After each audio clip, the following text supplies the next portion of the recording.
ये है talks news network और आप देख रहे हैं पॉलिटॉक्स, राजनीति का कच्चा चिट्ठा। सभापति महोदय राजकुमार शर्मा। सभापति महोदय, मैं मांग संख्या 24 पर शिक्षा, कला एवं संस्कृति पे अपने विचार रख रहा हूं। हालांकि माहौल ऐसा बना दिया, आप कितनी शिक्षा देने के बाद भी जनहित के बारे में, गरीब बच्चों के बारे में आपने जो बोला, हमने तो अक्सर से उसका पालन किया। लेकिन चलो, अब उनका गला खराब हो गया, जाके पानी पी के आना जरूर गुरुजी वापस। सभापति महोदय, बाबा साहब भीमराव अंबेडकर जी ने हमारे संविधान में शिक्षा संवर्ती सूची में रखकर राज्य सरकार एवं केंद्र सरकार दोनों को शिक्षा के दायित्व को निभाने के लिए पाबंद किया। शिक्षा को अपने मूल अधिकारों में सम्मिलित किया है। शिक्षा और स्वास्थ्य किसी भी शासन की प्राथमिकता होती है, चाहे वो इनका शासन हो चाहे हमारा शासन हो। शिक्षा के बिना मनुष्य का जीवन अधूरा है और यहां तक शास्त्रों में कहा है कि वो पशु के समान अगर से अशिक्षित है।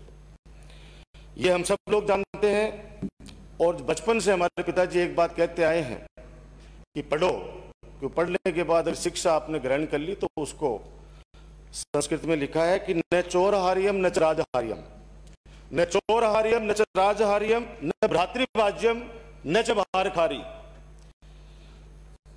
व्यय कृत्य वर्धते एवं नित्यम विद्या धनम सर्वधनम प्रधानम। किसी के समझ में नहीं आया तो मैं हिंदी में बता देता हूं कि विद्या वो धन है जिसको न तो चोर चोरी कर सकता है, न राज उस पर कोई डाका डाल सकता है, और नई भाई बंटवारा कर सकता है, और नई शिक्षा में भार है, ज्ञान में भार नहीं है। और खर्च करने पर एकमात्र यह शिक्षा का ज्ञान ही है जो बढ़ता है, बाकी तो सब घटता है। इसलिए सब धनों में सर्वश्रेष्ठ शिक्षा को माना है। शिक्षा से किसी भी देश प्रदेश की उन्नति की पहचान होती है पूरे विश्व के अंदर कि किस देश के अंदर किस प्रकार की गुणवत्तापूर्ण शिक्षा मिलती है या नहीं मिलती है। और विद्या से मनुष्य में योग्यता और जीवन के संसाधन प्राप्त होते हैं। इसलिए कहते हैं कि विद्या ददाति विनयम, विद्या ददाति विनयम, विनयात याति पात्रता, पात्रत्वात् धनम आपनोति, धनात् धर्म ततः सुखम। ये संस्कृत में हमारे शास्त्रों में लिखा है कि विद्या से नम्रता आती है और नम्रता से योग्यता आती है, योग्यता से धन प्राप्त होता है और धन से कर्तव्यों का निर्वहन होता है और कर्म से सुख की प्राप्ति होती है। ये सब चीजें आज के वर्तमान के परिदृश्य में कहां खड़ी हैं, ये हम सब माननीय सभापति जी ने 2 बार 3 बार सदन में खड़े होकर अपने आसन से ये बातें हम सब सदस्यों को बोली हैं।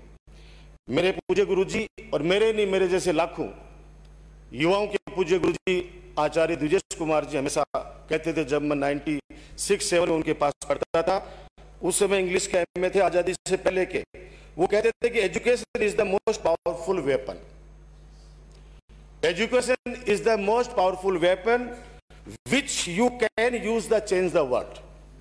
ये उसमें बोलते थे 96-97 में। लेकिन अभी क्या कह रहे हैं वो? अभी कह रहे क्योंकि वो नेल्सन मंडेला ने कही थी ये बात, उसका बार बार उस वाक्य को कोट करते थे। लेकिन अब वो उस बात पे आगे चाणक्य नीति पे आ गए। अब वो चाणक्य के कोट करने लग गए कि जिसके पास धन नहीं है वो गरीब नहीं है, वह तो असल में रईस है जिसके पास विद्या है। लेकिन जिसके पास विद्या नहीं है वह तो सब प्रकार से निर्धन है। और वो विद्या कौन सी? संस्कार और मुखी। संस्कार युक्त अगर शिक्षा हमारे बच्चों को देंगे तो हमारा हिंदुस्तान बचेगा, ऐसा हमारे गुरुजी कहते हैं। आज जिस प्रकार के हालात बने हैं, आपने देखा, अभी बहुत अच्छा भाषण दिया उन्होंने, आदरणीय गुरुजी ने, क्योंकि वो भी शिक्षक रहे हैं और मैं भी एक शिक्षक का लड़का हूं और सरकारी स्कूल में पढ़ा हूं। मैं गर्व के साथ कहता हूं, सरकारी स्कूल में पढ़ा हूं और आज भी हमारे सरकारी स्कूलों की अच्छी स्थिति है। लेकिन कोई ये कहे कि हमारे आने के बाद ही सब कुछ हुआ है तो गलत है। हमारे से पहले जब से देश आजाद हुआ है, जो भी प्रधानमंत्री रहे हो, जो भी मुख्यमंत्री रहे हो, जो भी शिक्षा मंत्री रहे हो या जिस भी विभाग के मंत्री रहे हो, सबने अपने अपने हिसाब से इस प्रदेश को, देश को आगे बढ़ाने का प्रयास किया है। लेकिन दुर्भाग्य है कि अभी, क्योंकि उस पॉइंट पे बताऊंगा जो आदरणीय अभी बोल रहे थे पूर्व मंत्री जी, 7 दशक पूरे हो चुके हमारे देश को आजाद हुए माननीय सभापति महोदय, और जिस प्रकार से शिक्षा का चल रहा है, चर्चाएं चल रही है आए दिन समाज पत्रों में, आप देखते होंगे कि जो भी अपराध हो रहे हैं उसमें जो बच्चे शामिल हैं वो या तो स्कूल के हैं या कॉलेज के, और ज्यादातर टेक्नोलॉजी जो टेक्निकल कॉलेजेस हैं उनके बच्चे हैं। क्योंकि अब वर्तमान समय में जब रोज ये शिक्षा ज्ञान देने का माध्यम नहीं रहा, शिक्षा के संस्थान अब सिर्फ वो शिक्षा माफिया बन गए। मैं धन्यवाद देना चाहूंगा हमारे देश के पूर्व प्रधानमंत्री आदरणीय मनमोहन सिंह जी को, जिन्होंने गरीब बच्चों की पीड़ा को समझा। उन्होंने कहा, जैसे आपने भी फरमाया कि प्राइवेट स्कूलों के अंदर अपने बच्चे कहां से पढ़ पाएंगे, गरीबों के बच्चे कहां से पढ़ पाएंगे, ये आपने फरमाया। मैं कहना चाहता हूं कि डॉक्टर मनमोहन सिंह जी के नेतृत्व वाली कांग्रेस सरकार ने शिक्षा के क्षेत्र में गरीब, किसान, आदिवासी एवं पिछड़े तबके को मूल धारा में, मुख्य धारा में लाने के लिए अपने आप को कमजोर समझने वालों को संबल देते हुए शिक्षा का अधिकार आरटीई अधिनियम 2009 को लागू किया, जिसको तत्कालीन कांग्रेस सरकार ने 2010 में हम लोगों ने भी राजस्थान में लागू कर दिया। इस बजट में माननीय मुख्यमंत्री महोदय ने संकल्प को दोहराया शिक्षा नीति का, कि हम शिक्षा नीति बनाएंगे। इस विचार का मैं हृदय से स्वागत करता हूं, और मैं निवेदन करना चाहूंगा माननीय मुख्यमंत्री महोदय से और हमारे शिक्षा मंत्री महोदय से, और विशेष तौर से उस शिक्षा मंत्री और कला संस्कृति तीनों मंत्री महोदय विराजमान है, कि शिक्षा नीति के माध्यम से शिक्षा से संबंधित समस्त विषयों का गहन अध्ययन कर शिक्षक, शिक्षाविद और शिक्षार्थी, शिक्षक, शिक्षाविद और शिक्षार्थी, मैं तीनों का नाम लेना चाहूंगा, क्योंकि बदले परिवेश में आज शिक्षा, शिक्षक और शिक्षार्थी तीनों को लेकर सदन को गंभीर चिंतन करने की आवश्यकता है। शिक्षक समाज का आईना होता है, उन्हें अपने कर्तव्य और जिम्मेदारी को समझना होगा, तभी देश और समाज का विकास होगा। जरूरत है कि बच्चों को संस्कार युक्त एवं श्रेष्ठ शिक्षा मिले और समाज से कुरीतियां दूर हो, और ये तभी संभव है माननीय सभापति महोदय, जब हमारा शिक्षक चाणक्य की भूमिका में रहेगा। अगर वो चाणक्य की भूमिका में रहेगा तो निश्चित रूप से वो बच्चा आगे बढ़ पाएगा। अभी माननीय पूर्व मंत्री जी ने खूब बातें कही, आप खेल में कुछ नहीं बोले, कोई बात नहीं, नहीं अभी छोड़ समय, आप फोन में बोल गए, मैं आप बोले, मैं बीच में नहीं बोला। आपने संस्कृत शिक्षा पे कुछ नहीं बोला कि क्या हालत होगी संस्कृत की, आपके राज्य में क्या होगी, जो संस्कृत और संस्कृति के नाम पर आप लोगों ने पूरे देश को गुमराह किया। संस्कृत और संस्कृति के नाम पर भाजपा ने पूरे देश को गुमराह किया। आपने संस्कृत के ऊपर एक शब्द तक नहीं बोला। अगर मैं आदरणीय गुलाब जी भाई साहब के शब्दों में जाऊं तो आपको शर्म आनी चाहिए। बोलते हैं भाई साहब जो भावुक होते हैं कि शर्म आनी चाहिए, आपको भी आनी चाहिए, उपनेता जी को, क्योंकि आपके पड़ोस में बैठते हैं, आपको बताना चाहिए उनको। और सबसे बड़ी बात, ये मैंने इनको शर्म शब्द नहीं कहा, व्यक्तिगत करने शर्म आनी चाहिए। शर्म करने का अधिकार है, संस्कृति मंत्री दूसरे, संस्कृति मंत्री नहीं था, संस्कृति मंत्री इसका उत्तर देगा, आपका उत्तर दूसरा देगा। मेरे पास स्कूल शिक्षा थी, स्कूल शिक्षा के बारे में बोलो प्लीज। चलो वापस ले लेता हूँ, मैं तो भाई साहब को गुस्सा था, गुलाब जी भाई साहब को इसलिए बोल दिया। अब मैं कहना चाह रहा हूँ कि आपका एक मुख्य आपका जो सबसे बढ़िया पूरे 5 साल जो चर्चा में रहा, उस नीति की तो बात ही नहीं करी आपने हर उद्योग को देखा, हमने राजस्थान में तबादला उद्योग पहली बार देखा, आपने विकसित किया माननीय मंत्री महोदय, पूरा तबादला उद्योग लगाया, पूरे एजेंट छोड़ दिए पूरे राजस्थान में, और आपने गरीब शिक्षकों के साथ में 2 लाख रुपए से लेकर 3 लाख रुपए तक, मेरा खुला आरोप है, सबूत चाहिए तो सबूत भी दूंगा, उसके अंदर सबूत भी दूंगा मैं, सबूत है मेरे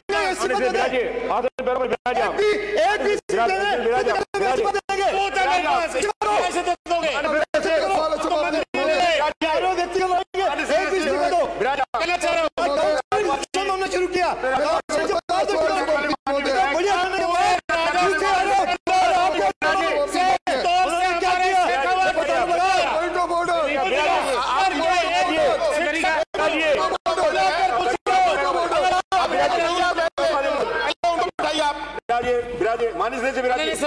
महोदय। माननीय सदस्य, माननीय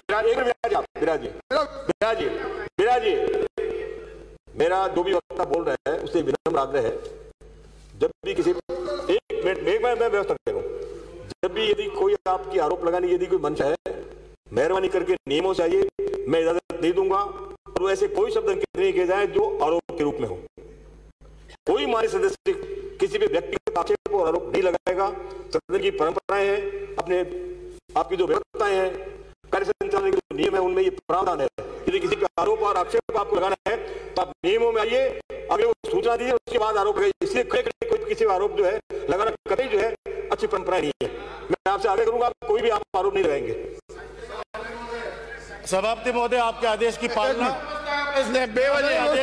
करता हूँ, उनका अधिकार बोलने दीजिए, बोलिए। मैं बोल रहा हूँ वो चीज, आपके आदेश की पालना करो।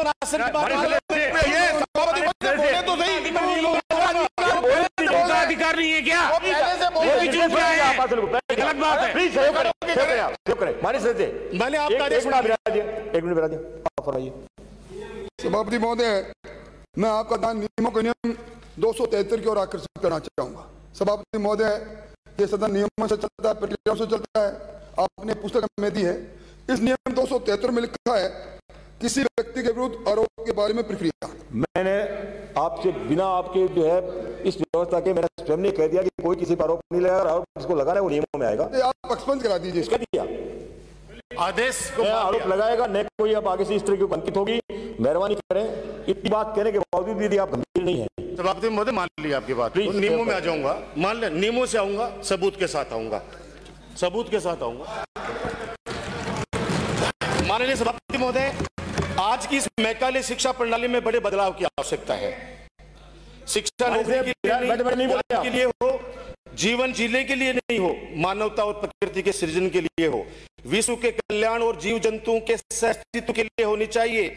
इस शिक्षा नीति में स्वास्थ्य शिक्षा, आपत्ति काल में आत्मरक्षा की रक्षा। सभापति महोदय, याद दिलाना चाहूंगा सूरत का वो मंजर, ऐसा खौफनाक मंजर जब हमने हमारे बेटे बेटियों को वहां से अग्नि कांड से तड़पते हुए गिरते हुए देखा 10 मंजिल से। अगर हम लोग हमारे बच्चों को आपत्ति काल में आत्मरक्षा की रक्षा के गुण अगर नहीं सिखाएंगे तो इस तरह के हादसों से उन नौने वालों का जीवन हम लोग बचा नहीं पाएंगे। पर्यावरण संरक्षण, रोजगार उन्मुख शिक्षा, संस्कार और संस्कृति की शिक्षा, राष्ट्रभक्ति और राष्ट्रीयता की शिक्षा। राज्य में संस्कृत शिक्षा विभाग माननीय सभापति महोदय पृथक से कार्यरत है, जिसकी स्थिति विचारणीय है। विभाग के अपने अभाव अभियोग हैं, परंतु पूर्ववर्ती सरकार ने कोई ध्यान नहीं दिया। मैं निवेदन करना चाहूंगा हमारे तीनों मंत्रियों से और माननीय मुख्यमंत्री से, इस विभाग को भी शिक्षा नीति में सम्मिलित किया जाना चाहिए, संस्कृत विभाग को भी। आप संस्कृत के मंत्री जी बैठे हैं, हमारे आदरणीय सुभाष जी भाई साहब, इसको भी शिक्षा नीति में लाइए ताकि भला हो सके। ये जो वेद की बात कर रहे थे, ज्ञान की बात कर रहे थे, उनका हम संरक्षण कर सके। मैं बधाई देना चाहूंगा मुख्यमंत्री जी को और हमारे संसदीय कार्य मंत्री जी को और आदरणीय कला साहब को, जिन्होंने सुपर 30 जो फिल्म आई है उसको टैक्स फ्री किया। उसमें एक डायलॉग है, जोरदार ताली बजा दो, टैक्स फ्री किया है। इसलिए कह रहा हूं कि बाबा साहब अंबेडकर जी का विचार जो था, उस आनंद कुमार का जो कैरेक्टर है उसने उसमें निभाया है। गरीब बच्चों को मुफ्त में शिक्षा देकर IIT तक भिजवाया है। मैं कहना चाह रहा हूं आपसे, निवेदन करना चाहता हूं, उसमें एक डायलॉग है सभापति महोदय कि सबसे बड़ा व्यवसाय शिक्षा का है। अगर किसी को कोई उद्योग लगाना है, जो मैं नाम लेना नहीं चाहूंगा, बड़ी बड़ी स्कूलें खोल के बैठे, मतलब एडमिशन कराने के लिए पता चला कि उनकी, मैंने कहा फोन में तो नहीं कराऊंगा भैया, क्योंकि वो कह रहे हैं बाहर जाइए यहां से। तो जिन्होंने शिक्षा का व्यवसाय बना लिया, मैं उनके लिए निवेदन करना चाहूंगा कि निजी विद्यालय और महाविद्यालयों की जो मनमानी चल रही है, निजी विद्यालय और महाविद्यालयों की जो मनमानी चल रही है, सभापति महोदय सदन इस पे गंभीर विचार करे, चाहे पक्ष और विपक्ष के हो। इस दादागिरी को रोकना चाहिए।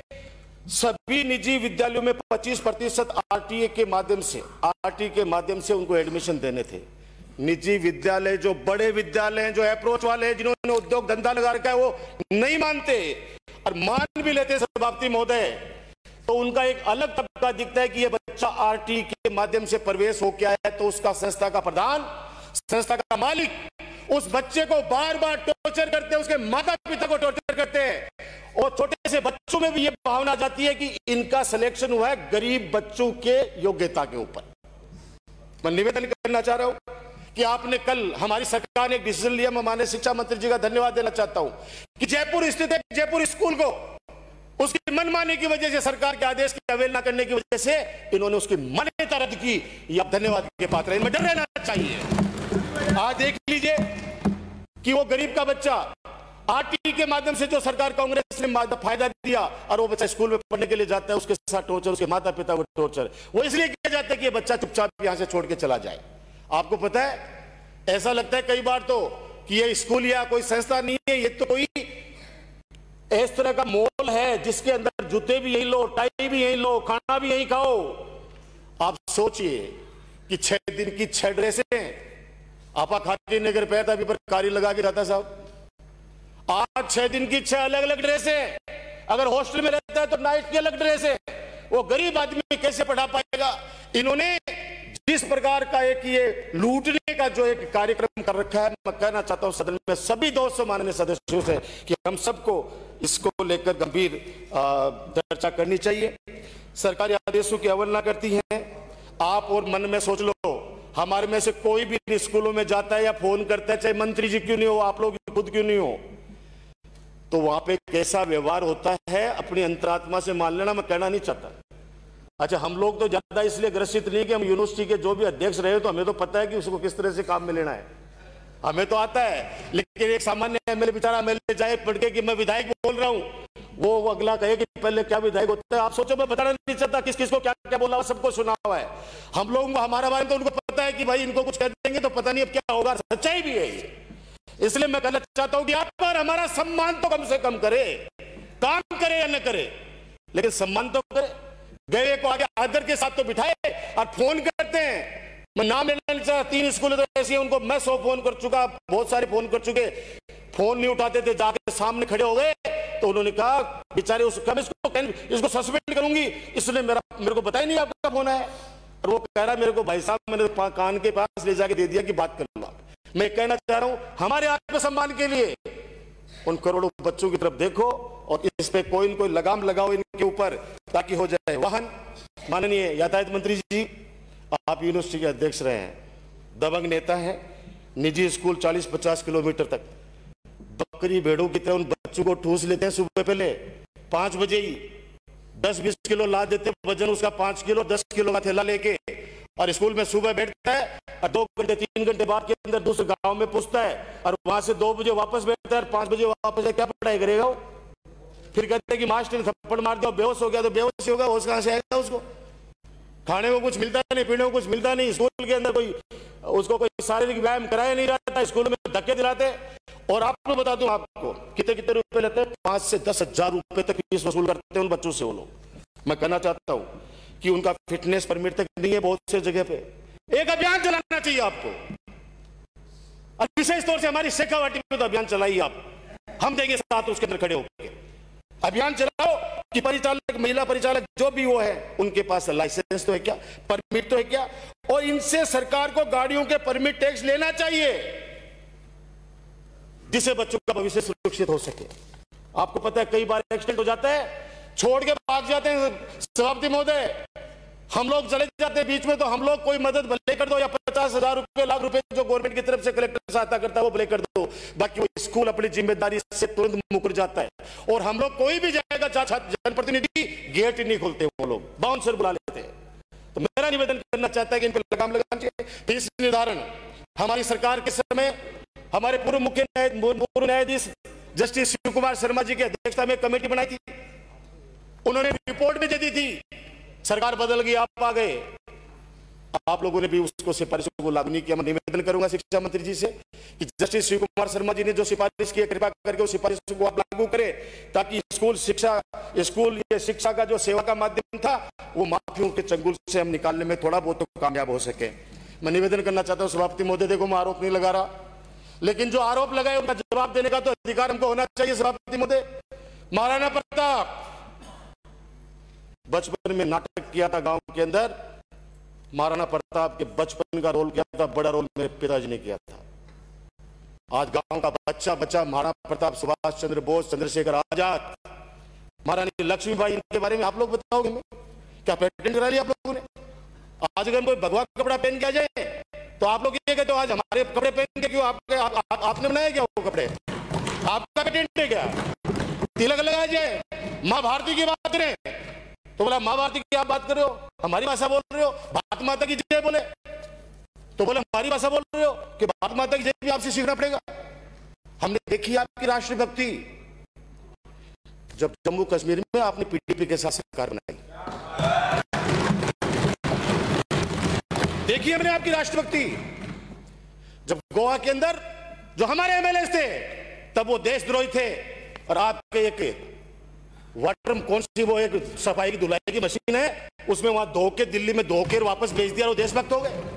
आपकी राष्ट्रभक्ति को हम लोग समझते हैं, छद्म राष्ट्रभक्ति, छद्म हमारे दिल में, हमारे खून में हिंदुस्तान जिंदाबाद था, जिंदाबाद है और जिंदाबाद रहेगा। आपने तो राष्ट्रभक्ति उस सीन को भी एक फिल्म के अंदर सन्नी देओल जी ने क्या बोल दिया, उनको भी टिकट देके आपने बुला लिया कि जहां जाए वहां भाषण देना तो आए नहीं और कहे अब हिंदुस्तान पाकिस्तान, हिंदुस्तान पाकिस्तान। क्या हो रहा है इस देश में? मुझे देश समझ में नहीं आ रहा। इनसे किसी से बालाकोट के बारे में बताओ सन्नी देओल जी, बालाकोट के बारे में जान नहीं जाता, लेकिन इतना करो हिंदुस्तान जिंदाबाद था रहेगा। तो पत्रकार ने क्या सर मानी से समाप्त समाप्ति महोदय, अभी तो 20 मिनट 2 मिनट में अपनी बात समाप्त करें प्लीज। मैं कहना चाहता हूं शिक्षा पर राजनीति की बात करी, शिक्षा पर राजनीति की, शिक्षा पे राजनीति किसने शुरू की? मैं आपको लंबी लिस्ट दूंगा जब माननीय सभापति महोदय के आदेश को मानते हुए और मैं नियमों के तहत आऊंगा और तबादला नीति के अंदर जो उस उद्योग के अंदर जो बेचारे जो विकलांग थे, जो विधवा महिलाएं थी, जो गंभीर बीमारी से पीड़ित थी, उनको दूर दराज क्षेत्रों में भेज दिया गया। कौन जिम्मेदार उसका? किसने किया यह अपराध? इस अपराध की सजा जनता ने आपको दे दी। उन्हीं की बददुआएं थी कि आप लोग विपक्ष में जाके बैठे हो। मैं निवेदन करना चाहूंगा कि आपने कहा कि पाठ्यक्रम में बदलाव किस कब का हमारे शिक्षा मंत्री जी ने महाराणा प्रताप के बारे में कब कहा? एक बात तो बता दो, कैसे आरोप लगाए माननीय सभापति महोदय अभी हमारे शिक्षा मंत्री जी के ऊपर कि महाराणा प्रताप को हम लोग कम दिखाना चाहते हैं? किसकी ताकत है इस देश के अंदर जो महाराणा प्रताप जैसे वीर योद्धा को कम आंक ले? अब डोटासरा जी के लिए भूल गए क्या? जब हम पिछली बार छोटे से सामने बैठते थे, आप लोग किस तरह से, पता है ना आप लोगों को, ये वही शिक्षा मंत्री हैं, इन पे मत आरोप लगाइए। हम सब लोग, हमारे सबके दिल में, जान में, जिसने इस देश की आजादी के लिए अपने कुर्बानी दी, अपने बदन की कुर्बानी दी, अपने जान की, अपने प्राणों की जिसने कुर्बानी दी, हम उसके परिवार को जब तक हमारी 7 पीढ़ियां, देश हमारा अखंड हिंदुस्तान जब तक देश जीवित रहेगा तब तक उनकी यादें और उनका स्वाभिमान जिंदा रहेगा। मैं कहना चाहता हूं, अब इन्होंने एक और बात कही, मैं निवेदन देखो वैसे नहीं बोलता हूं, अब कई डिमांड एक शिक्षा में बोलूंगा, ये बोलोगे तो आदेश होगा। मैं निवेदन करना स्वाति महोदय, उन्होंने कहा कि स्वच्छता अभियान, एक मिनट में समाप्त करें, बैठिए। नहीं, 5 मिनट बस। स्वच्छता अभियान बच्चों के अंदर दिमाग में आप लोगों ने यह बिठा दिया कि पहले तो हम गंदगी में पढ़ रहे थे, मोदी जी आने के बाद ही झाड़ू लेकर स्वच्छता अभियान। अरे भैया सरकारी स्कूल में पढ़ते रहे, मास्टर जी आते डंडा ले गए, उठा झाड़ू अलग, और हम सारे के सारे बाहर निकाल कर पूरा कचरा बाहर फेंक जाते थे। किसने नहीं निकाली झाड़ू? राजेंद्र जी गुड़ा जी बता दो, सबने निकाली अपने झाड़ू। स्कूलों के अंदर किसने नहीं निकाली? मैं कहना चाहता हूं, आपने स्कूलें बंद की, आपका तो पता नहीं कि आपके दबाव में हमने पाठ्यक्रम रोका या नहीं रोका, बदलाव को रोका नहीं रोका, लेकिन ये दावे के साथ कह सकता हूं कि हम लोगों ने आपको मजबूर किया। जो स्कूलें आपने बंद की थी, उन स्कूलों को आप चालू करें, और जो स्कूलें पीपीपी मोड में, अभी तो पीपीपी मॉडल, शिक्षा के अंदर पीपीपी मॉडल कौन लाया? माननीय सभापति महोदय, आपका संरक्षण दे दो, कुछ नहीं है। पीपीपी मॉडल कौन लाया? किसने दिमाग की उपज दी? आप लोगों ने शिक्षा को भी निजी हाथों में देने का फैसला करने की कोशिश की, लेकिन जनता का दबाव और हम जब विपक्ष में थे हमारा दबाव, आपको वापस आना पड़ा अपनी जगह पे और आपको आदेश देना पड़ा। मैं कहना चाहता हूं सभापति महोदय, पीटीआई भर्ती के लिए निवेदन करना चाहूंगा। माननीय सदस्य, पीटीआई भर्ती आप कराएं, नए पद सृजित करके और पीटीआई भर्ती आप कराएं। महोदय, भर्ती में खेल का महत्व खत्म हो गया है। एकेडमी आदिवासी क्षेत्रीय राजस्थान की भौगोलिक स्थिति के अनुसार हमारे आदिवासी एरिया के अंदर भी स्पोर्ट्स स्कूल एकेडमी खोलनी चाहिए सरकार को। मैं धन्यवाद देना चाहूं मुख्यमंत्री जी का कि स्पोर्ट्स यूनिवर्सिटी का जो 5 साल इन्होंने बिल्कुल एकदम खड्डे में डाल दी थी, वापस हमारे मुख्यमंत्री जी ने बजट में घोषणा की है कि अब उसका वापस आकार लेगी, धरातल पे आएगी। शारीरिक शिक्षा, माननीय सभापति महोदय प्लीज, इन्होंने योग की बात कही, इन्होंने कहा आपने ईर्ष्या की कि अपने ईर्ष्या मत नाम पर